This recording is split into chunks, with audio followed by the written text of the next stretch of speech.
মা, কাঁদছিস কেন? কি হয়েছে? দেখ না হাল্ক, বিয়ে বাড়িতে গিয়েছিলাম, গরিব বলে অপমান করে তাড়িয়ে দিল। হাল্ক পরবর্তীতে কি করবে জানতে হলে চ্যানেলটি সাবস্ক্রাইব করুন, বেল আইকনে চাপ দিন এবং ভিডিওটি শেয়ার করুন।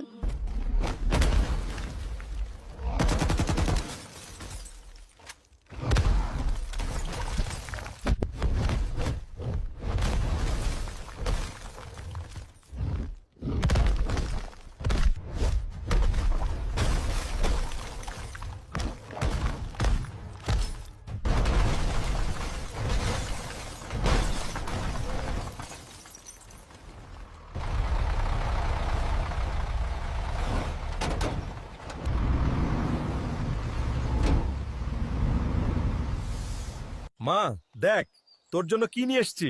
এত বিরিয়ানি! এখন তাহলে বউ নিয়ে আয়, তোর শ্বশুর বাড়ির লোকদের এই বিরিয়ানি খাওয়াবো।